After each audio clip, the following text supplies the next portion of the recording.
did back when I got my first adult job after college. I moved into a smaller house with a roommate. The roommate was a girl that I went to high school with, and her and I were in the same grade.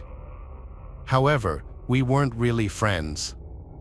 We both knew of each other but didn't have the same friend groups. I didn't know much about her, but somehow after college, we found ourselves living in the same city. We had been friends on Facebook or something, and because we both lived there and didn't know anybody else, we decided to try to become friends and live together. We were both female, the same age, and figured that it would work out, but I was wrong about that. At first, she seemed cool. I honestly forgot where she worked, but she had pretty normal hours like I did. Our bedrooms were the only two in the house and next to each other in the hallway. We were not best buddies or anything, but we got along good at first. However, she seemed to have sort of strange behavior. I remember noticing her leaving and coming home at all kinds of odd hours all the time. I would wake up to hearing her leaving or coming home. I was a light sleeper, and the times would be anywhere from midnight to 5 a.m. I had no idea where she would be going or why, and this happened at least several times a week. One time I brought it up, asking why she was leaving at 2 a.m. She flat out denied it and said that I must have heard the neighbor. I didn't tell her I knew it was her because I realized that whatever it was, she didn't want me to know. I didn't really think too much of it for the most part, though. But one night, several months into living there, I was out late. I was with some other friends, and I got back home at probably almost midnight. After arriving back at the house, I went inside, and all of the lights were off. I turned on some lights and also noticed that my roommate's door was open and she did not appear to be inside. I called out her name, just wondering if she was home. I figured that she was gone again when she didn't answer. Then I went into my bedroom, changed, and got in bed. I was tired, but after closing my eyes, for some reason, I had a hard time getting to sleep. I laid there for probably 20 minutes trying to rest, but it was like I wasn't tired anymore.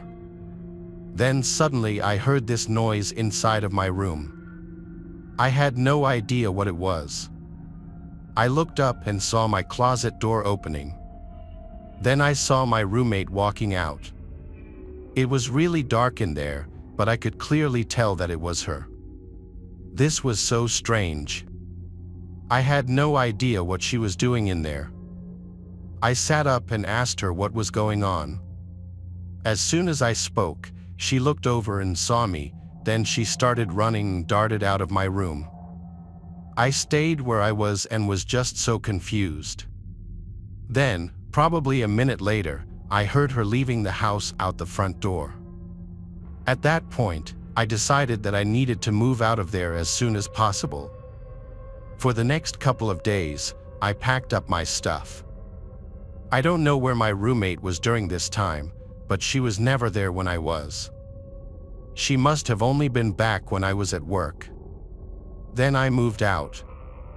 After that, I haven't spoken to her since. She blocked me on social media, and I still don't know why she was hiding in the closet in my room. She probably didn't expect me to get home when I did. That's why her door was open and she was in my room. She must have had to hide in my closet and waited until she thought I was sleeping to try to leave the room. I'm glad that I couldn't sleep, though, and that I noticed her. That was by far the creepiest roommate experience I've ever had.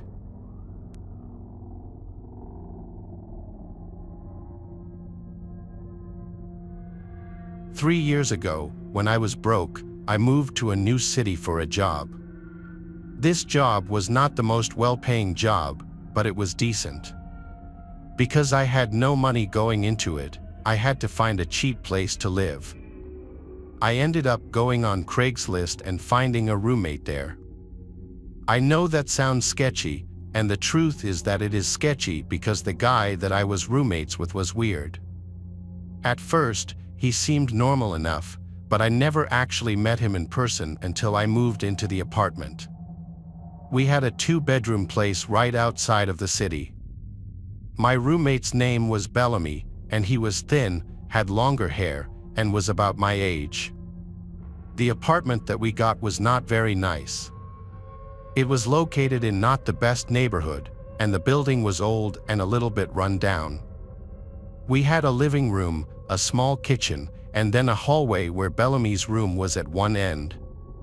The bathroom was sort of across from Bellamy's room, and then my bedroom was at the other end of the hallway. I knew that living with Bellamy would be temporary, and as soon as I had enough money to move to a better place, I would. After meeting Bellamy and moving in, he just seemed a little bit strange. He was not that friendly, and for the most part, he stayed out of my way, which was nice, and I stayed out of his. Bellamy seemed to be a pretty private guy and didn't have much interest in being friends or anything, and that was fine. One thing he did, though, was forget to lock the main door of our apartment. There were like 5 different times where I know I locked the door, and then I would see it unlocked. I tried to talk to him about it once, and he kind of blew me off. This made me kind of mad because many times I would get up to use our only bathroom, which was right across from Bellamy's room, so I would have to walk by his door to use the bathroom. Bellamy would be in his bedroom when I was going to use the bathroom. A lot of times when I would start to approach, I would literally hear him locking his door. It was like he was afraid that I was going to try to go into his room, so he was locking it. I never once tried to enter his room. I never even knocked on his door, so it was annoying how he would always do that but seemingly forget to lock the front door of the apartment that we lived in. I would have liked to have the front door locked all the time. Luckily, though, my bedroom also had a lock on it. One night, I was sleeping but woke up in the middle of the night. The first thing that I remember after waking up is that I heard somebody right outside my bedroom door. My heart started racing, and I didn't know what to do. Whoever this person was already inside the apartment, probably because Bellamy left the door unlocked. I then heard this noise, like somebody was messing around with the lock on my door, maybe they were trying to pick it. This went on for like a minute, but luckily they didn't get in. I got my phone that was next to my bed and called the police. Then I turned on my bedroom light. When this happened, I heard whoever it was moving away from the door and seemingly back out towards the living room. I didn't leave my room until the police arrived. By then, I hadn't heard anything in a long time. I finally left my bedroom and saw that our front door was left unlocked again. The police came in and searched the place. While this was going on, Bellamy left his bedroom, apparently woken up by the motion. He said that he didn't see or hear anything. The police didn't find anybody and nothing was stolen or missing. I even remember when the police were there, Bellamy loudly said to me, "Are you sure you weren't dreaming the whole thing?" I found this comment to be a little bit rude because I knew that I wasn't. The police also heard him, and I didn't want them to think that I was just imagining the whole thing. The police advised us to keep our door locked, and then they left. After they left, I remember Bellamy asking me why I called the cops. It was like he was annoyed that I did. I said because he left the front door unlocked and somebody broke in. Bellamy claimed that he didn't leave it unlocked and said that our lock must be faulty, but I didn't believe him. I mean, somebody broke into our apartment and tried to get into my bedroom, and Bellamy just seemed annoyed by the whole thing. He didn't even seem that concerned. After that, we both went back to our rooms, and I went back to bed. I really couldn't wait to move out of there. Soon, I would have enough money saved up to do so. Several days went by and everything seemed to be going normally. Then one night, I was in my bedroom again. Now usually, I would hang out in my bedroom and then go to the bathroom and brush my teeth. Then I would return, lock my door, and go to sleep. That was my nightly routine. So, on this night, I believe it was a Friday because I didn't have work the next morning. I know that because I was staying up much later and watching YouTube videos on my phone. It was past the time that I usually went to sleep. I think it was after midnight. I was lying on my bed, and my lights were out, but my door was unlocked because I hadn't brushed my teeth yet. I remember all of a sudden seeing my bedroom door start to open. My headphones were in, so I didn't hear anything, but when I saw this, I took them out and looked to the door. After it slowly opened, I saw Bellamy entering. When he saw me staring right at him, he stopped, turned around, and then left. I yelled at him, asking what he wanted, but he quickly returned to his room. I thought this was really weird and also creepy, so I got up, brushed my teeth, then locked my door and went to bed. The next day, I asked Bellamy what he was doing, and he completely denied it.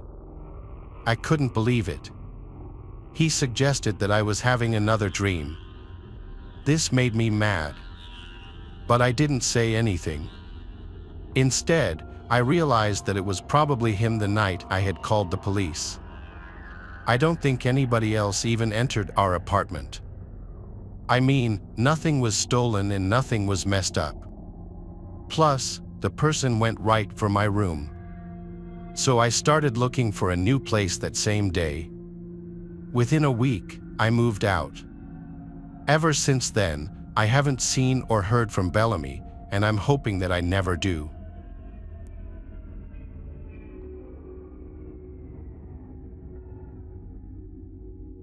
It was my junior year of college.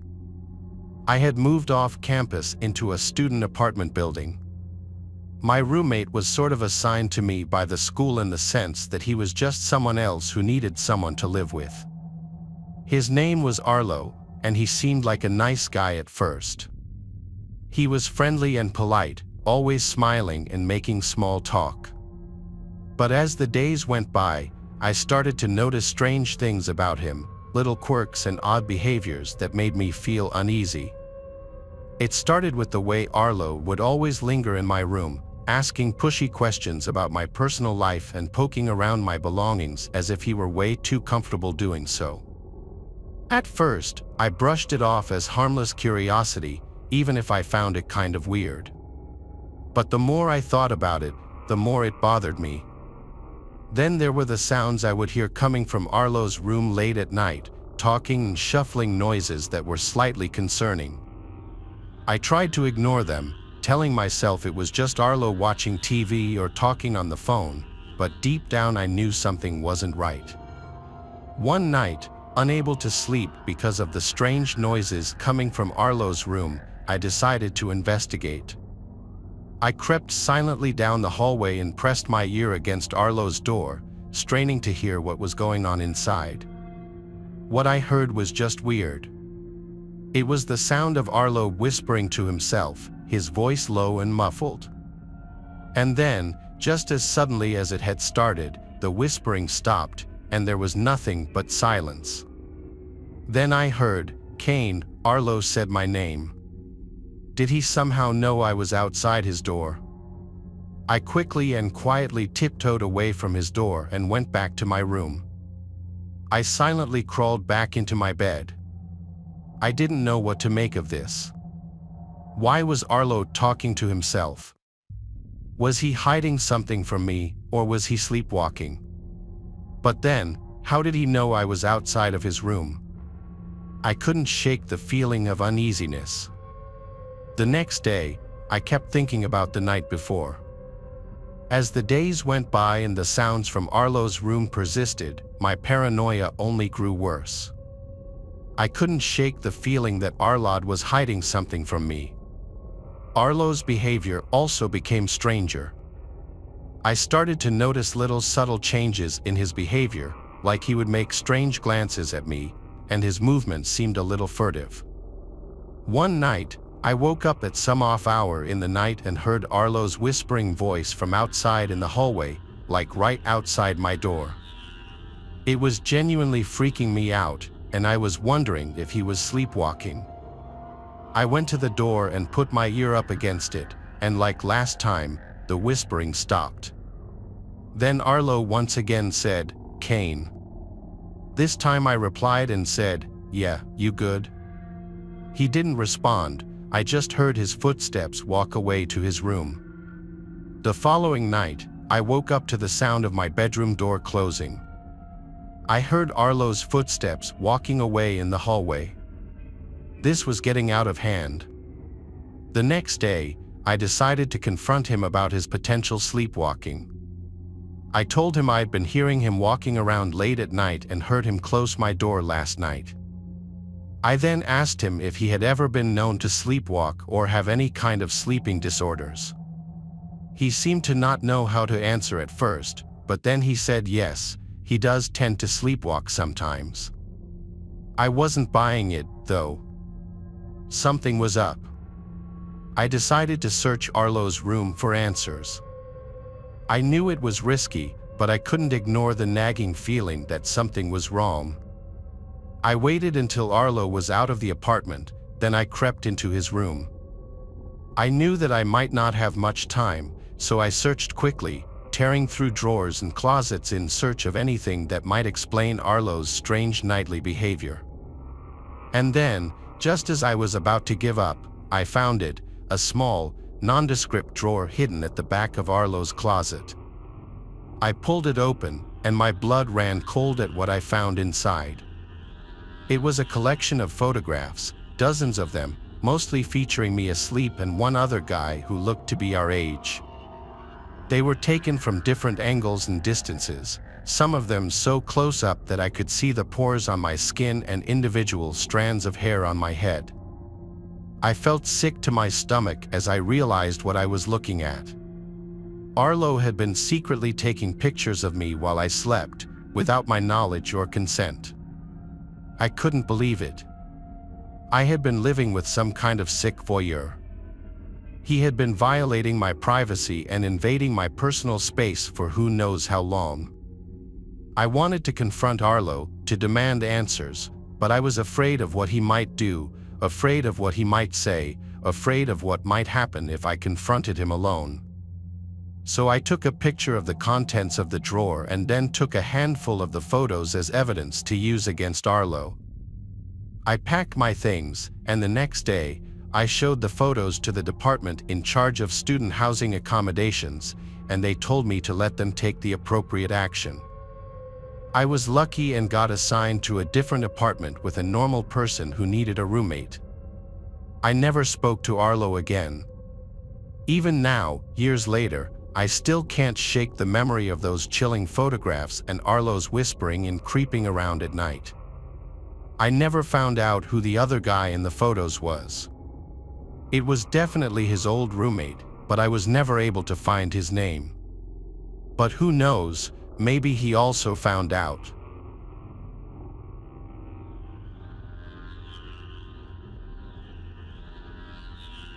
When I was 25, I had to move out of state for work. I still work with the company, but I've been able to move back to my hometown and work at the local office here. But at the time, I needed somewhere to live that wouldn't be bank-breaking. I made a posting on basically all the websites for a roommate, Instagram, Craigslist, Twitter, and even on my neighborhood subreddit. I had a guy named Chad reach out to me on Instagram stating he had a room available in his place. I looked at his pictures to see if he looked like a somewhat normal guy, and he did. I was open to the idea of having a male roommate as long as they seemed normal, even though my parents were very against it. Chad and I FaceTimed, during which he gave me a virtual tour of the place. Apparently, he owned the place outright. It was a modest house in the middle of town, only a 15-minute drive from where my office would be. He also seemed pretty nice. I didn't get any bad vibes at all. His price was fair, and his rules were pretty fair too. He said it was available to move in right away, which was perfect. So it was settled. A week later, I had all my things packed and drove down. I met Chad right out front of the house where he greeted me and handed me a key. The first thing I noticed about him was that he was really short, eye level with me. He helped me bring some of the bigger and heavier bags inside. He showed me my room, which was already furnished. He said one of his friends had been living there and recently moved out. I replaced all the pillows and bed sheets with my own, of course. The rest of that day was spent settling in. Chad, I could see, was trying to get to know me and presumably make me feel at home. I didn't get any overly friendly vibes yet. The next day was Sunday. Chad offered to drive me around town to show me around. I wasn't eager to, but I said sure just to get off on a good start with him. He drove us around town, showing me where the good shopping centers and restaurants were. But then he offered to get us lunch. I really wasn't hungry, and he was suggesting a sit-down lunch, almost like a date. I didn't want him to get any kind of wrong idea. I just needed a room. I said I wasn't hungry, and then he right away suggested we go grab drinks somewhere instead. I politely shot it down too, saying I don't drink on work nights. He was being a bit pushy, saying, "Come on, just a couple drinks." I still maintained my politeness and said another time. He gave up and went really quiet all of a sudden, like he was upset. I'll admit, I was slightly uncomfortable, but nothing I couldn't handle yet. That week was my first week at work, so my attention was focused mostly on adjusting to the work week. It wasn't until a few days into the week that I got home, did my laundry, and noticed my hamper full of clothes seemed moved, like the clothes weren't how I remembered they were left. And it wasn't until I was loading the washing machine that I noticed a pair of my underwear was missing. I checked my room top to bottom like 5 times. It was gone. I had a disturbing thought. What if Chad? No, I refused to believe that just yet, and there was no chance in hell I would confront him and ask him that. Still, I was now starting to wish there was a lock on the bedroom door. That weekend, I bought a lockable doorknob from Ace Hardware, and while Chad wasn't home, I swapped out the current doorknob with the new one. Now I could leave the place in peace. I figured I'd tell Chad the next time I saw him. He didn't come home that night, though. He must have been working. His schedule seemed pretty random. That night, I awoke to banging on my bedroom door. It was Chad. He was saying my name, and he didn't sound happy. I checked the time, and it was like 1:30 in the morning. I decided I would pretend I was asleep. I was honestly kind of scared to open the door. I had a feeling it had to do with the doorknob, and I was right. The next morning, I woke up to a bunch of texts from Chad saying, "We need to talk. Be home after work." I simply responded, "Is this about the doorknob?" And he responded back, "Yes." I apologized to him and said I was planning on telling him. He replied back, "It comes off today." I was getting incredibly nasty and weird vibes from his tone. My next response I thought out a little longer and basically said how I hoped he could sympathize and understand that I'm a girl and I just feel safer being able to have privacy in my room. He responded a little nicer this time, but he still basically said no to my request and that the old doorknob needs to go back on. I was confused and upset, but I had to respect his rules. I did also install it without telling him, so I felt like he had a right to be kind of mad. But how did he know I changed it? It's not like I had the old doorknob sitting out in the open. The idea that he tried coming into my room that night kind of scared me. I changed the doorknob back the next day and returned to Ace. This is where things went really downhill, though. There was a knock at the door one day when Chad wasn't home. It was a girl around my age. She asked me if I was living here with Chad, and I said yes. She warned me to get out of there immediately, that Chad has multiple restraining orders against him from different girls and he's known to be a very dangerous, creepy stalker. I was at a loss for words. I asked her how she knew I was here. She said she knew that he was trying to rent his room and that it's not surprising he opted to have a girl move in. She said she saw me moving in and wanted to wait till he wasn't home to come warn me. I thanked her so much. I truly was terrified now. I had already paid Chad for the entire month, and I didn't know what to do. She said she would help me in any way she could. I took her number, and she left. I started packing my things and looking for other places I could move to. I found something across town, a studio apartment sublet for a little more money. I contacted the poster of the ad, and she told me I could move in as soon as possible. Perfect. Now I just needed to tell Chad and get my money back. I started packing some of my stuff into my car and I texted him that I'd have to be moving out tomorrow as something with my family came up and I needed to go home. He didn't answer. He got back to the house about an hour later and asked me about my text. I came up with my best fake story possible, and he said yeah, he'll give me the money back tomorrow after he goes to the bank. I was super relieved. About an hour later, he knocked on my door and then said, "Did by some chance some girl say something to you?" I simply said, "No, what do you mean?" And he said, "Never mind. It just seems like you're running away out of here for another reason." I insisted that it was purely because of the family reasons. He said okay and left. Sadly, the story didn't end there. I woke up that night and screamed at the top of my lungs when I saw a black figure sitting on the end of the bed. It was Chad. He turned and put his hand on my mouth and went, "Shoo." I said, "Please don't hurt me," and he responded, "Why would I hurt you? I knew someone said something to you. Don't believe what these girls say." I said, "You're scaring me, and this part is still just as insane to me as it was in that moment." He started to caress my leg and he said, "I don't mean to scare you," right after I said he was scaring me. I got out of the bed and ran for the door, and he screamed at me to stop. I ran outside with my phone in hand and called the police.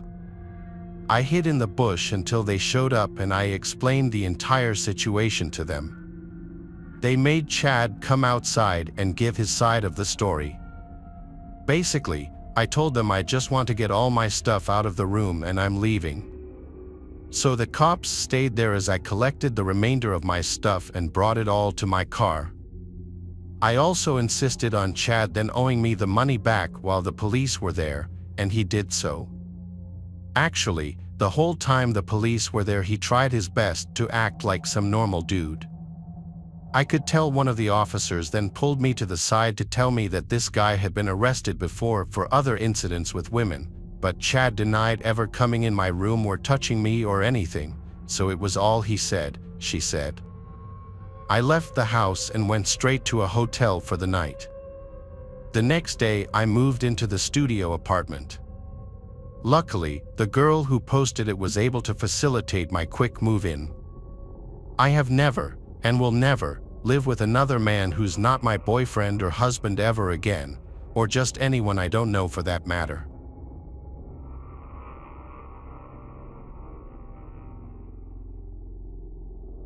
This is the story of my freshman year in college. I went to a smaller university. There were only a few thousand students that attended it, so the campus wasn't very large. But I liked that about this place. However, my first year I had to live in the dorms to save a little bit of money and maybe make a friend. I chose to have a random roommate. This decision backfired. I didn't know anybody at the college when I got there, and the first person that I met was the roommate. He told me that his name was Dermot. Dermot was a strange guy overall. He was rude, unfriendly, and he never left the room other than to go to class. He was not at all the type of person that I would normally hang out with, and by the second week, I had given up all hope of being friends with him. I had a TV and a PS4 that I brought with me to school, and Dermot said that I could never use it because it bothered him. He also demanded that all lights be off after dark. I tried to reason with him once, but he threatened to report me to the dean of students. I wasn't scared by the threat. I didn't really think they would do anything. But I would rather just try to get along with my roommate instead. I would do my studying in class buildings around campus. I made other friends at college pretty quickly, and when I was talking with them about Dermot one day, they suggested that I get a new room. I hadn't even realized this was an option until they told me, so I put in a request to get my own solo dorm room. I was told that when one came available, they would contact me.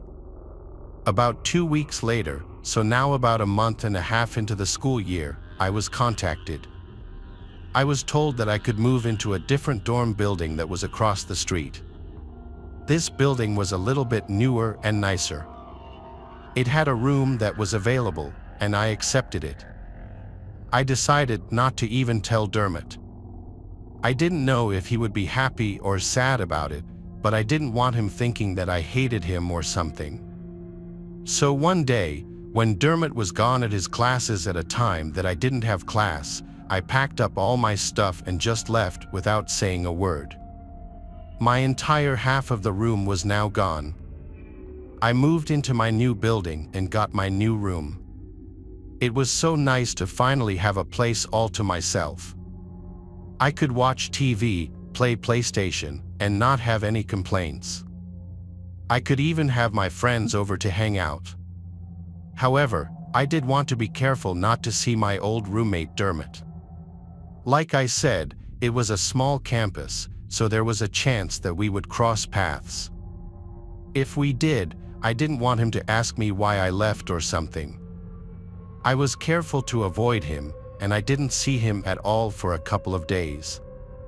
As for my new room, at first it was great, but on probably the second or third night that I was there, something happened. I was playing video games late at night, and I heard somebody try to open my door. It was locked, so it didn't open. After a few seconds, I got up to look out of my peephole. When I was walking towards the door, I heard somebody knock on it. There weren't even that many people that knew I lived here yet, so I found this to be really strange. When I got to the door, I saw Dermot standing there. I did not want to answer it, and I quietly moved away from the door. He knocked one more time, and I didn't answer that either. I was really creeped out. I mean, how did he even know that I lived here? I didn't tell him, and I wasn't friends with him on Snapchat or anything where he could see my location. This was really strange. I went back and looked like 15 minutes later, and he was finally gone. I didn't know why he came here. There was no reason that I could think of. Well, the next morning I got up and had to go to class. When I left my room, I walked down a couple of hallways to get to the front of the building. In one of the hallways was a sort of lounge study area. When I was approaching it, I saw Dermot sitting in one of the chairs there. I couldn't believe that he was in my dorm building. He didn't live here. I didn't know what he was doing. I turned around and left out of another exit. I thought maybe he was following me. It was really, really strange. Later on in that same day, I was walking on campus, and I happened to notice him again. There were a lot of other people walking around, and I saw him a ways behind me. I walked back to my dorm building, and he seemed to almost follow me there. He wasn't walking close enough to follow me inside or anything, but I was very suspicious when I noticed. I got back in my building and was wondering what this guy's problem was. Well, that same night he was back at my room once more. I was up late, and he tried entering. It was locked like always, and he then knocked on the door. This time it was louder than before. I didn't answer but was watching him through the peephole. He knocked again very loudly, but I still did nothing. When he knocked for a third time, I remember somebody else who lived down the hall opened up their door. They told him to quiet down. Dermot didn't say anything. Then he stood there for probably a minute. After that, he backed up a step and then kicked my door extremely loud and hard. I was honestly afraid that the door might break, but it didn't. Dermot then turned and stormed off. After this, I made up my mind that I was going to report him, and the next day I did. Somebody must have talked to him or something because I stopped seeing him after that, and he did not return to my room. I was still very suspicious that he would follow me around or show up again or something for like a month, but luckily he didn't. A while after this, I met somebody that used to know him. They weren't really his friend but had several classes with him. They told me that he had dropped out and also said that his name wasn't even Dermot. None of these things really surprised me. I'm not sure why he gave me a fake name, but he was a weird guy. Looking back, I'm really glad that I moved out when I did.